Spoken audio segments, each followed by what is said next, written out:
Hello everyone and welcome back to the channel, and welcome to something a bit different. Instead of focusing on film itself today, we're going to be looking at a film emulation plugin for digital content. So I'm going to be looking at Dehancer. Now Dehancer is, as I said, a film emulation software. It's available on Final Cut, DaVinci, Premiere Pro, After Effects, but as well as Photoshop and Lightroom, and they've also got their own app and online website, but we'll get into that a bit later on. First of all, why would you use a film emulation software, and what is a film emulation software in case you don't know? What it does is that it allows you to take your digital footage, ideally shot on log, and using a bunch of different tools can convert that into looking like it was shot on film. So they've got different options like film stocks, film print, grain, halation, bloom, a million different features that you can add to your footage and customize individually, and you can replicate an exact look that you want. This is ideal for my kind of content just because often, let's say I shoot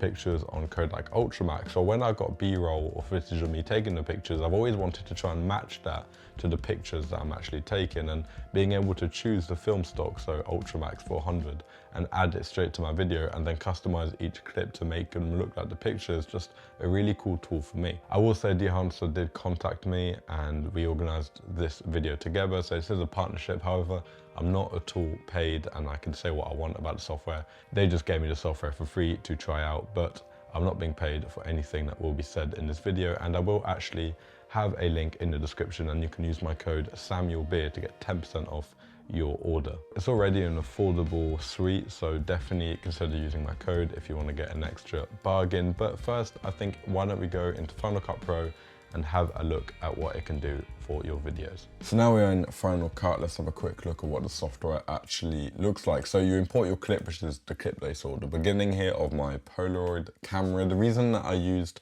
that clip is because it's the sort of footage I would use this program on. It's my typical sort of B-roll that I would use for one of my videos, and I like often incorporating the film look for that type of footage. And in this case in particular, I needed some B-roll that's got the Super 8 look on it. Not this specific video, but definitely this type about this camera. So that is why I decided to go with the Super 8 look and with this piece of footage here. So the footage on its own, if we were to take off the settings, looks like this, and yeah, it just looks like your typical footage. I shot this on my Canon M50, which I'm using to film right now, and if you go into Dehancer here, you can see that you can select the camera source.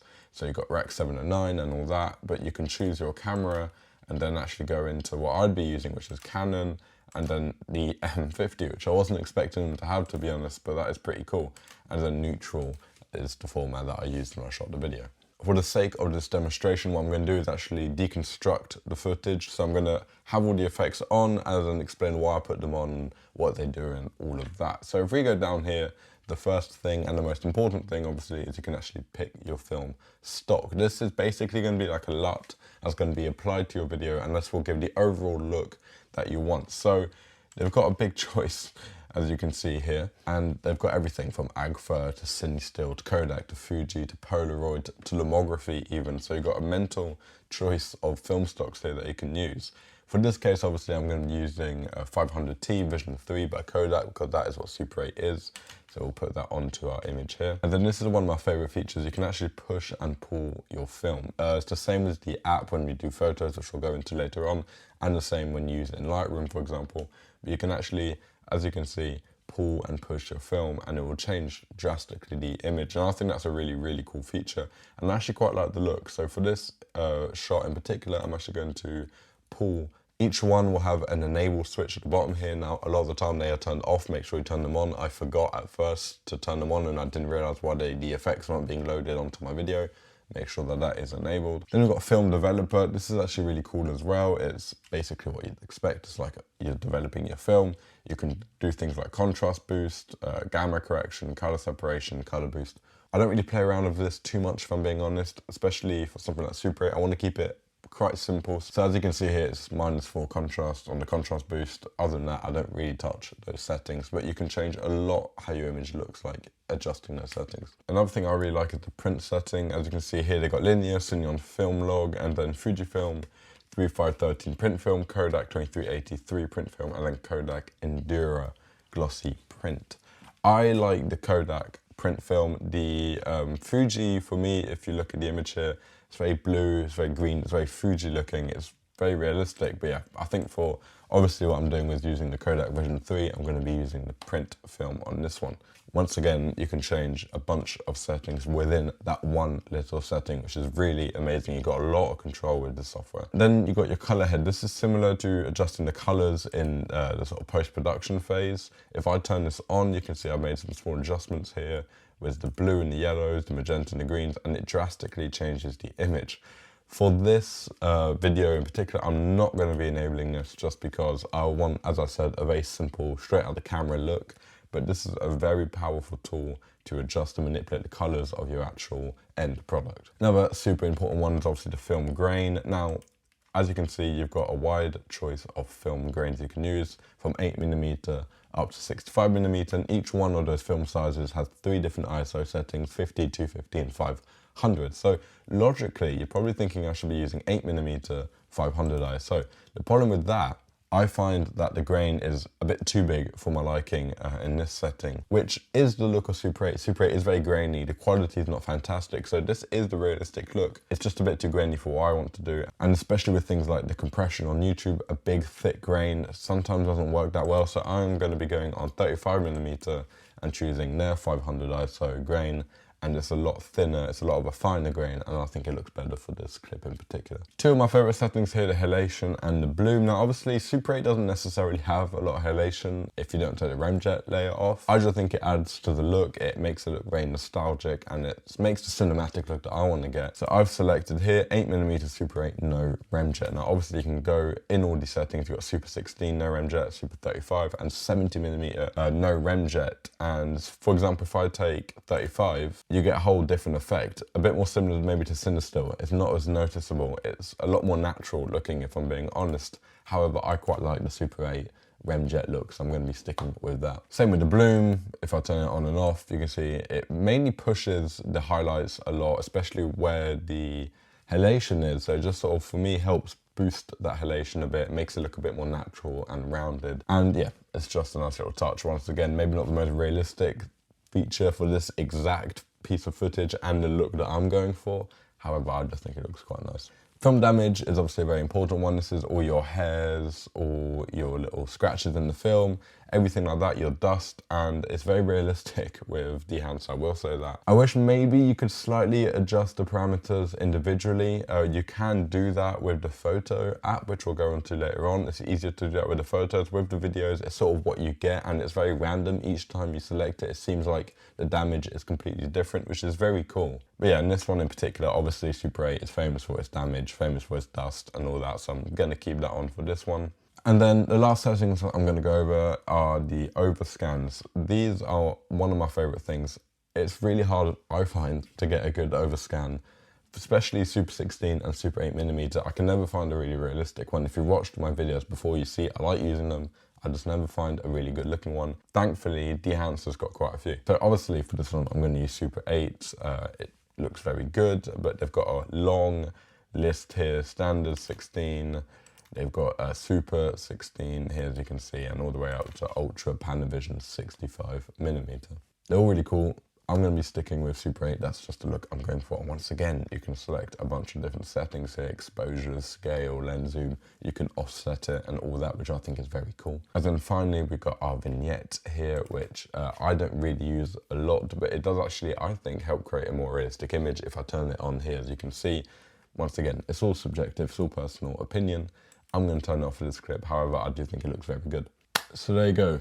Add a little sound effect to a Super 8 camera and you can make a really, really nice image very quickly. Now, what is really good about Dehancer are all the settings that you can use. It's really powerful. Now, I've gone here for quite a stylized Super 8 look, so I haven't done that much to change the clip. I've let Dehancer do most of the work, which is what's so powerful about it. Now, if you were mimicking, for example, a Super 16 look or a 35mm look, which is something I'm going to be doing a lot in the future, because of all the different settings and all the different film stocks they use and all the different options you have, you can really tweak it to make exactly the image you want. It becomes more than just adding a bit of grain and changing the colors of your images. You can actually really bend your image to make it look like an original piece of film, which I think is really amazing for video work. I shoot a lot of film personally, as I'm sure you know by watching this channel, but I can't afford to shoot all my videos on 16mm film. I wish I could, I just can't. So having something like this is really, really important. I think it's a great tool for any filmmaker, any cinematographer, or any even photographer, because obviously you can use this, as I said, in Lightroom. We'll be going over that in a second. I just think it's a really amazing software. I will definitely be using it for my cinematic shots, because as I said, I've gone quite overboard here. I've added a lot of grain, I've added a lot of halation. I've made it look very, very film-like. What you can do is tone it down a bit if you want to make a more cinematic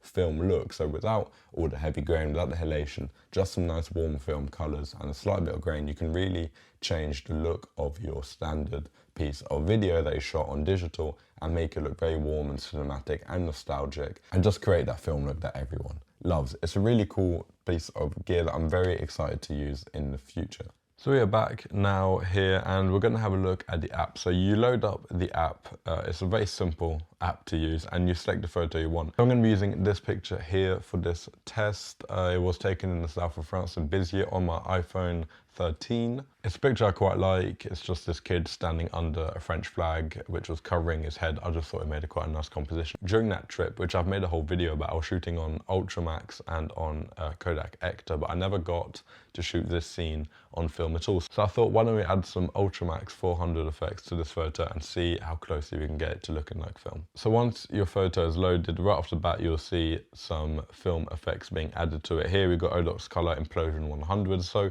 you'll see that the lower ISO films obviously get quite a lot of grain on them compared to the higher ISO films, and you can obviously tone down the grain. So don't be startled if when you load your picture, a lot of grain suddenly appears. Obviously you can edit all that, but the first thing to do is just to go through all the different film stocks and choose the best look for your picture. Now these are all the same film stocks that you saw on Final Cut, and there's a lot to go through, some nice black and white ones. So I think it's a good test just to go through them all and choose the one that looks best for your picture. I will say also there is a website that you can go to if you get the subscription, Dehancer. It's like Lightroom has an online website for their services. It's similar. It's very similar to the app. You get all the film stocks and then you can individually choose all the settings like we did on Final Cut and like we're about to do here. It's just nice to have an online website as well. For example, when I'm taking photos for football games, it's very convenient to edit at the time, and being able just to load up my laptop and go online and edit the photos to look like the ones that I shoot on film is very helpful. So yeah, there's a website as well. So I'm just going to go through all these different film stocks here and find the best one. I'm obviously looking for one that's got color in it because there's so many vibrant colors in this picture, so I'm going to be staying away from black and white. So here you can see we found the Ultramax, and right off the bat it's looking very Ultramaxy. Now as you can see here it says plus 2383 plus Endura. This is like early on, it depends how you want your film print to look. So you can get it printed on paper and that sort of style, or you can have it straight from the film itself. So Kodak Endura is the print paper look, and I think it looks the best actually in this case. I like what it does to the highlights and to the reds here, boosts up the contrast a bit, so I think we're going to be sticking with that for now. After you hit edit, you will see it will give you options, so you can change the source, so you can crop it here, rotate all the angles. I'm going to leave it as is. Now if you're going to source, you can also change things like the exposure, the temperature. For example, if I boost up the exposure, I can lower it. It makes basic adjustments to the original file. I'm going to leave it as is for now. I'm going to put that temperature back roughly to about 0 there. So films, we've already chosen the Kodak Ultramax 100. Once again, I can push or pull the film, which is a really nice feature, but I'm going to leave it as is for now. Developing compression, I'm not going to touch just for now. I don't think it's needed for this photo. If you're in the app, you can see all the differences that makes. Obviously, it will set a few basic settings based on the film that you've chosen. So if here for Ultramax, you can see there's a few different settings that have been selected. I think the app knows what's best, so I'm just going to leave it at that for now. Same with the expand and print settings. In the color head, I might add a tiny bit of red here. It will mainly, as you can see, impact the shadows and the midtones. I think it's quite nice like that. Maybe a bit of yellow as well here just to make it a bit warmer. I think that's good. You can hold down on the image as I've just done there and see the original and see the effect of the film, and that's really helpful because actually now looking at it, it may be a tiny bit too yellow. I think something like that is quite nice. And here is the film grain. As I said, you can change the amount. Now what I really like about Dehancer is if I were to boost the amount of grain and then put it back down, you can see that the grain actually moves. It's not just adding a layer of grain. It is like a physical little entity, and it does move and change its form, and it's got its own behaviors when you change the percentage, which I really like. It makes it feel a lot more alive and a lot more natural and less fake. Now, I'm not going to put too much grain on this because that's not really the intention. So something like that I think looks pretty good. Now, halations look really good. As you can see, I'm a big fan of halations, as I'm sure you know, but I'm going to turn them off just because Ultramax is not necessarily famous for its halation. So against my will, I'm going to turn it off for this. However, I will keep the bloom. As you can see, the bloom does make quite a nice difference. It rounds off the highlights quite nicely. I always just like a bit of bloom. I always try and get it in my images. I always overexpose my film images in real life, so I'm going to keep that a bit. Same with the vignette here. As you can see, it does slightly darken the image. I will be turning that off for this image. I think there's already quite a lot of shadows in the bottom half of the frame and the flag. It's pretty dark, so I'm going to turn off anything that will make the image darker, but it does make a big difference turning it on and off, and a lot of the time I do leave it on. So let's have a quick look. Here's the original file. Here's what it looks like now. We can add some film damage, and I will. Now, I know a controversial take about film damage, whether you should add it or not. I think a lot of people think that it makes your image, one, look less good. The quality, obviously, it does remove it if you're adding dust and particles into your image. And a lot of people don't like making the image look too much like film because they say faking it doesn't really, there's no point in doing that. You might as well go out and shoot film. Obviously, for the purpose of this, I'm trying to make it look like it was shot on Ultramax. I will be adding a small amount of dust, and you can obviously change things like hairs. For example, here the hair amounts. I'm going to add a few more like that. I think it does just help with the tone of this image. So here is the image before, and here is the final product. Not a huge change because I've left a lot of settings unselected, and I've also toned down a few of the things. I don't really use Dehancer to go overboard and crazy with my film looks. I do it more to improve the picture already taken. Now, I don't personally want to mimic film perfectly. I shoot film already, and on this app you can completely replicate the film look, especially with, I find with films like Portrait and Cinestill, it does it extremely well. It's almost scary, and it almost puts me out of a job, to be honest. But I like it, like with my videos, I was saying, just as a basic correction to the videos, matching it to my film photos and helping with the cinematic look, because at the end of the day, the film look helps make your videos look more cinematic. So this photo might not look extremely different to you at home, but for me, it looks like a film picture. The contrast, I think, is a lot more film, and it's definitely helped with the colors. If you look at the red on his shirt, I think it's a lot more film-like, and this is how I personally use the app. You can obviously at home make your images look exactly like film if that is what you want to do. If you're a travel photographer and you got I don't know, a picture, let's say in the Mediterranean, and you think it looked good on Kodak Gold, but you never had the time to shoot it, or maybe you don't shoot film at all, this app I think is perfect at making your picture look like it was shot on film. And you can definitely put it off and help give your image that nice warm tone that the film look helps to provide. I think this has done a really nice job, and here is a before and after of that photo so you can get a better idea. Once again, this is with a few of the settings. I've only used under half of the settings, let's say. There's way more that you can add to your pictures to make it look more like film, and it's definitely the sort of app you can spend hours experimenting with all different films and all the different settings and finding the look that you want. One thing that I've been doing quite a lot is taking images that I shot on film and on my phone, often of the same thing, as in trying to match the one that I took on my phone to the one I took on film using the Dehancer app. It's quite scary how close you can get to matching the picture on film. I shoot quite a lot on Ultramax, and it's quite scary how close you can get. It's been a lot of fun using this app. I think at the end of the day, I'm not going to personally use it to replace film. I don't think that's even the point of the app. I think the point of the app is to help with your digital workflow in one, achieving the film look, which is something that's way more common than people think. It's not just to replicate the film look to try and be trendy. The film look helps make videos look very cinematic and very professional, and it's something I will be using a lot, especially for my B-roll, to help elevate the level of my YouTube videos. It's also very fun just trying to edit pictures to look like film, and when you got an app that does so much for you and works so well, it is always very satisfying. Color grading, color correction is something that's very time consuming and takes a lot of time to practice and do very well. I'm definitely not the best at it, but having an app that helps you and is so intuitive is just a really nice feature to have, and I'm very grateful for the partnership with Dehancer. And once again, I will have a code down below. You can try it out yourself and get 10% off. Thank you very much for watching this video. Hopefully you learned something new. Please give me your tips and your feedback down below. How would you use Dehancer? What would you want me to use it on? And if you used any film emulation software, let me know how you find it and how do you think it compares to film. I'd be very interested to hear your reactions down below. I'm going to take a break for a couple of weeks because I'm going to be traveling around Europe, so I won't be seeing you next week for a new video, but I will see you in 2 weeks for a new video talking all about my trips and showing all the film pictures that I took around Europe, as well as a new form of camera, which I'm very excited to share. You will see all of that in a few weeks. Thank you always for your continued support, and I will see you very soon.